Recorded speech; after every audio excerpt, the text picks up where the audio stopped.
I've gone through two dark and confusing times in my life. One was when I hit high school, and that was when I was trying to discover who other people wanted me to be. The most recent time, I was attempting to figure out who I wanted to be. This is when I wrote A Life That I've Lost. This crisis of identity stemmed from my lack of belief in God, which I'd only ever experienced once in my life. This first experience was during my time in high school, but I had someone to pull me out of that experience the first time. I grew up a pastor's kid, so God was always the most central part of my childhood. But this second time of experiencing this doubt in everything I'd always believed in hit me harder because I was also entering adulthood. So I was busy searching for direction. These doubts brought me to the point of thinking, Christianity is a nice gesture. It's a nice way for people to begin growing, hopefully in the pursuit of something better and hopefully just changing lives together and stuff. But what if that's all it is? Is everything I've believed in from a young age just kind of wishful thinking? And so this is the reason I wrote the line, I've heard you can't lose salvation. Then why do I feel dead? Am I even loved at all, or is it in my head? It's probably one of the most common thoughts a person has, but I realize that if I put it out into the world, it might bring a sense of commonality and a feeling that the listener's doubts and struggles are being validated.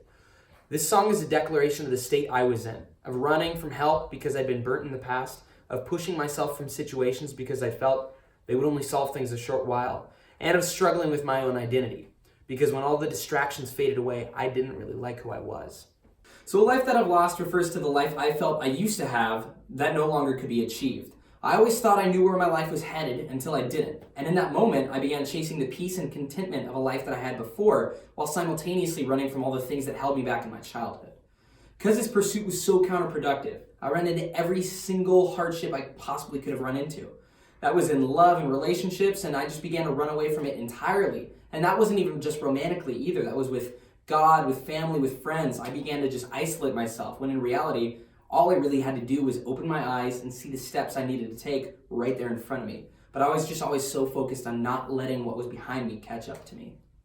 So overall, the song isn't happy, but it's not supposed to be. It's a gritty, realistic thought from an inexperienced young person just attempting to figure out what life is about.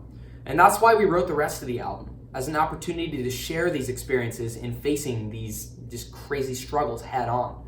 A Life That I've Lost is a song about how we go through peaks and valleys throughout our lives. These amazing mountaintop experiences, then also these just crazy downward spirals. But as long as we're still wrestling with these concepts, then at least we're still fighting to climb from the valley back to the peak again. I personally see this song as a confession of the rawest doubts we feel when coming into adulthood, and the start of my tendency to blame all of my problems on God. There's a lot of confusing and difficult feelings to tumble through, but unfortunately, none of us really have the answer until we've had to find the source of the problem ourselves and really confront the uncomfortable.